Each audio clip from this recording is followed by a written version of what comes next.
Welcome. My name's Tom. Back talking about F1 Fantasy, and we're going into the Saudi Arabian Grand Prix in Jeddah. Exciting track. Lots of drama there. Historically, I say historically, we've only been there 2-3 years or however long it's been. But yeah, it's going to be an exciting track. I do kind of like Jeddah. I like street circuits in general. I think they're kind of fun. And in this video, I want to be thinking about what to do with team selection. We'll have a very brief look at what happened in week one. You saw sort of 209 points, which is kind of fine. I'm not overly excited about it. It's very steady, if unexciting, kind of start to the season. I'm kind of happy with this, and in this team selection video, I'm going to be looking at: do I want to stay with this? Do I want to shift off it straight away? Do we want to bring in like the Ferraris down here instead of the Aston Martins? Is it worth dropping Verstappen to a Perez or a Sainz or a Leclerc or something in that region in order to get the Red Bull and Ferrari base? Or do we want to kind of forget about the Red Bull constructor and kind of split the difference with the Ferraris and Mercedes, kind of back to where we were at the beginning of going into week one. But we're now in round two, going into Jeddah, and we have a bit more information about what we want to do. However, we don't have, if we just pop it back to my actual team, we don't have all the information in the world after just one race, and I would say I'd urge a bit of caution before we dive in and start changing our teams dramatically. However, there is that temptation because it's like we've all seen this build. We just switch this around a little bit. We've seen this build, the likes of a Sainz or a Perez, something like this. We've seen this build score more points in week one, and it's very tempting to immediately jump on that, assuming that's going to be the best way forward.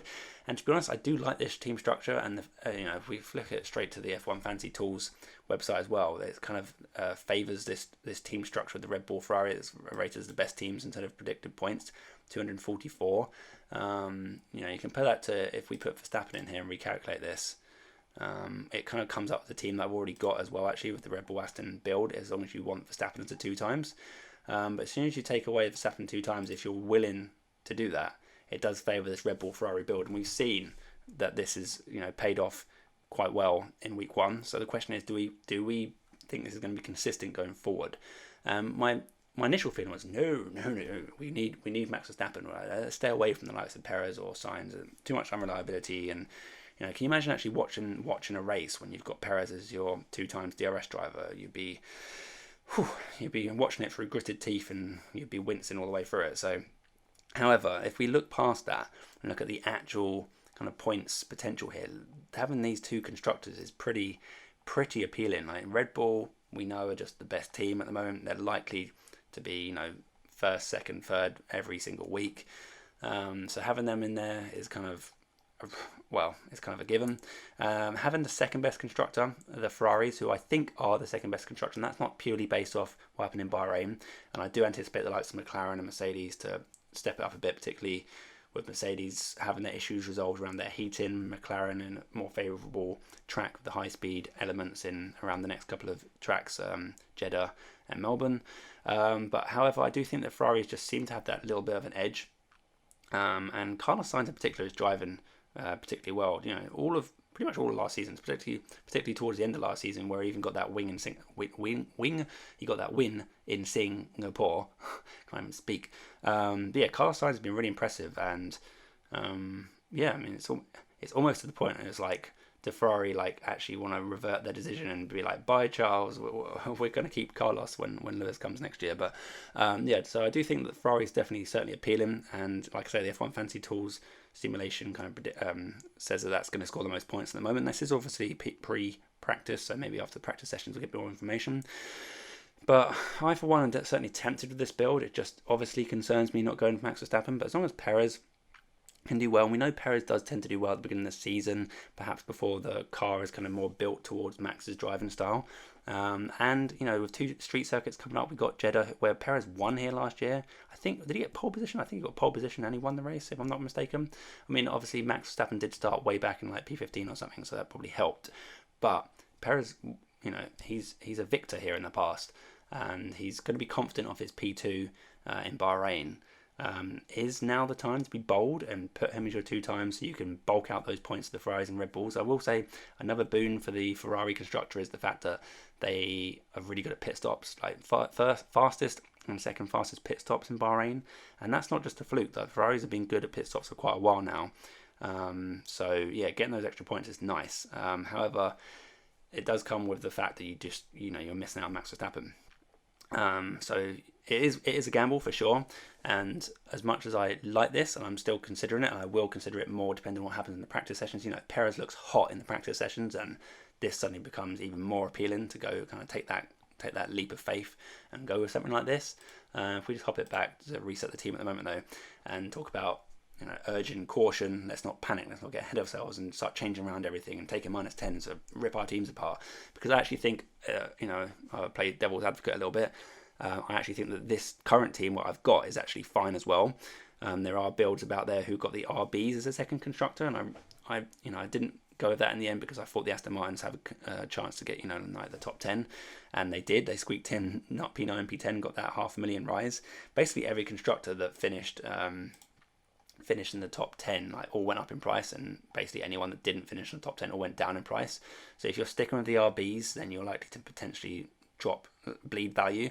And the way the prices have changed this after this first race as well, pretty much anyone that scores single digit points is gonna bleed value. Whereas last year people weren't really going down; they were just jumping up. And very occasionally, if you DNF, you go down minus 0.1, so it's very insignificant. It's definitely a bit more of a significant change here. And in terms of building budget, it's something you need to be aware of. So sticking with anyone in this region down here isn't particularly appealing to me.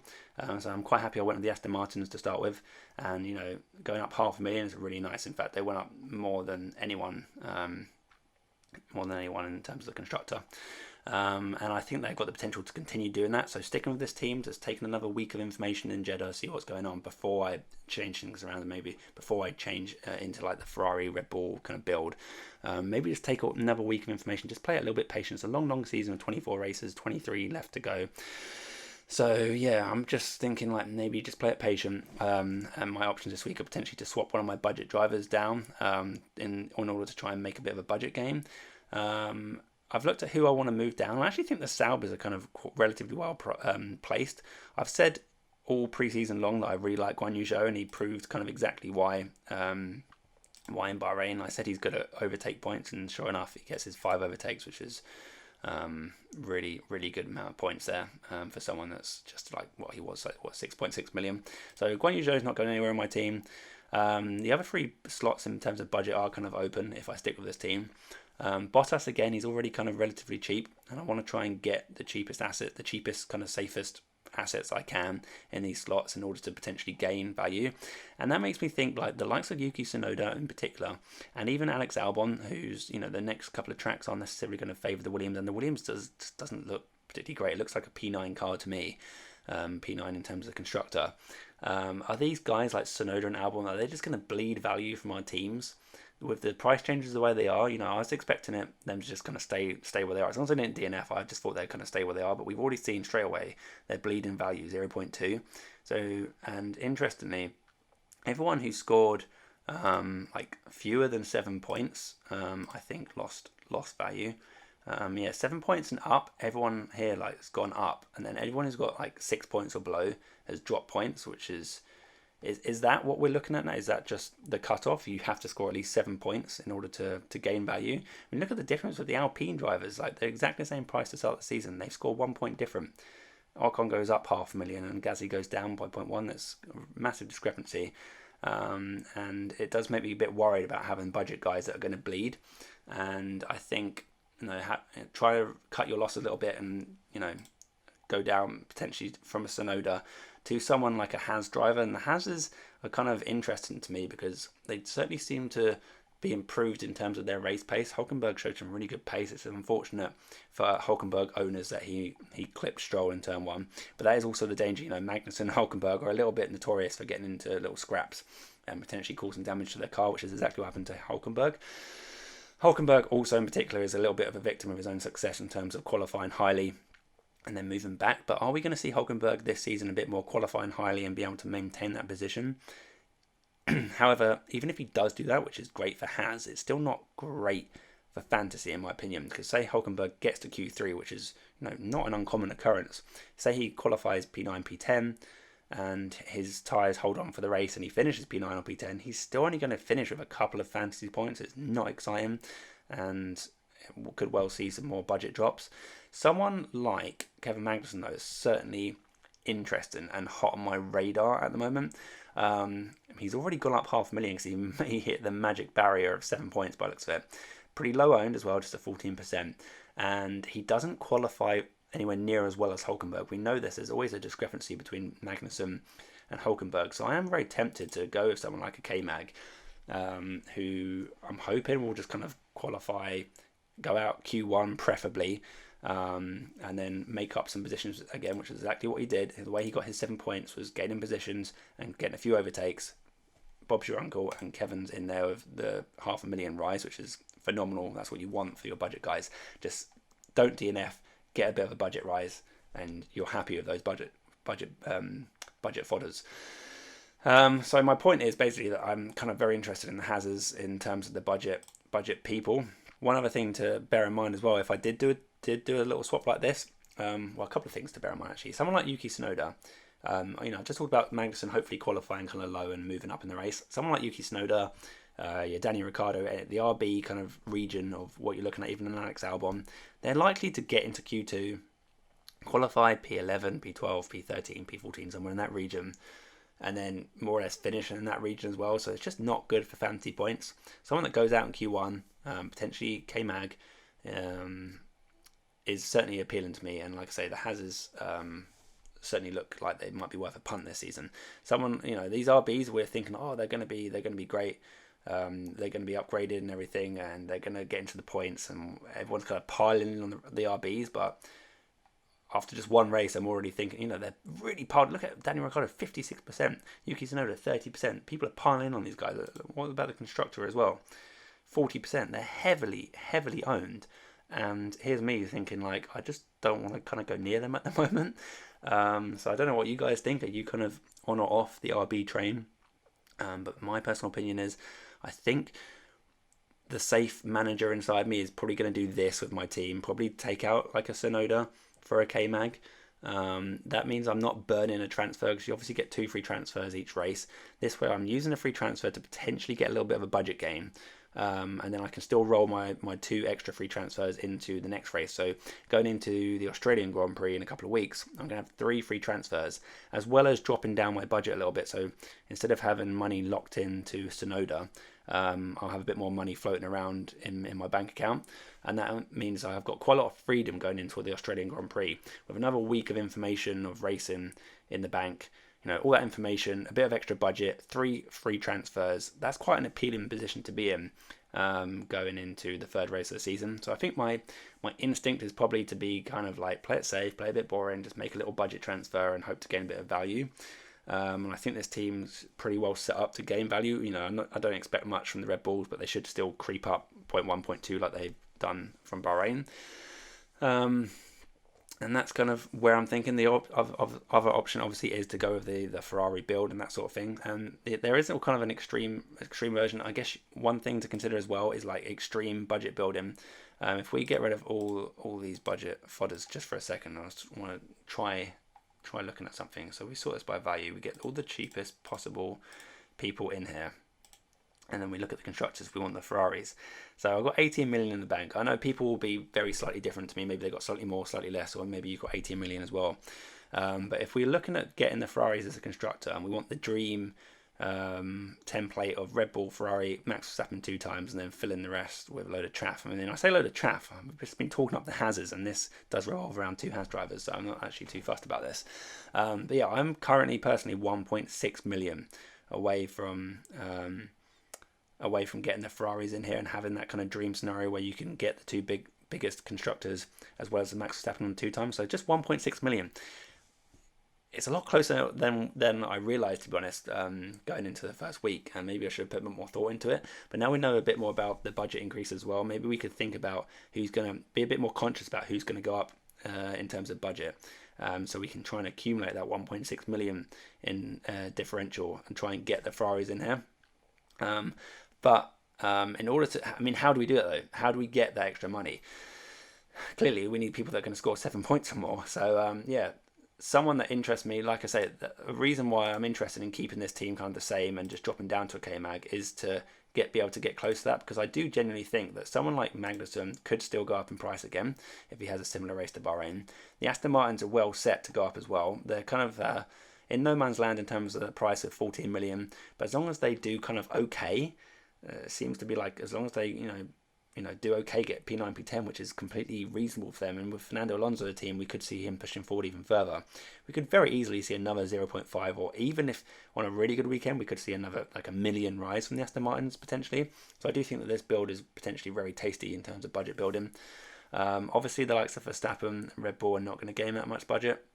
If you want to go really, really extreme, you can like take a punt on who you think is going to go up the most in price. Probably one of the cheapest options here. But the trouble is, no, if we sort it by value, no one up here at the top end really goes up that much. Like Sainz had probably one of his best results of the entire season, and he only went up 0.3.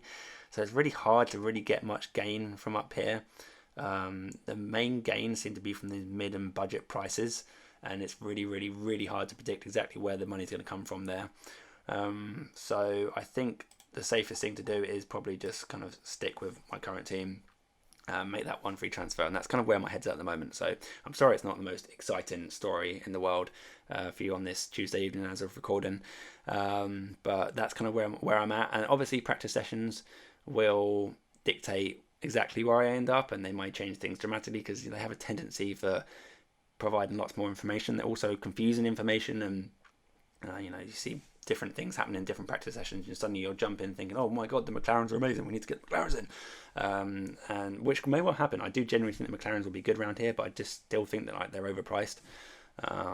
That said, I do think Lando Norris has got that driver of the day potential in him, so you could be extreme and go bring in Lando Norris, put on the 2 times, hope he gets driver of the day on a track that suits him, and who knows what might happen. But I personally am less of a gambling person, more of a slow and steady wins the race kind of person. Particularly when it comes to F1 fantasy. So this is kind of where my head's at. I'm sorry, it's probably the most exciting news story for you in the world, but let's have another quick look at F1 fantasy tools just whilst we're here. Like I said, F1 fantasy tools does favour this build with the Red Bull, Ferrari, Sainz / Perez kind of build in there. It's predicted 244 points. Let's put Verstappen in, which is as a must here. It does predict my team that I've got at the moment more or less. It does kind of like the Alpines for some reason. But they're scoring like 20 odd points fewer than the other build, which is kind of interesting.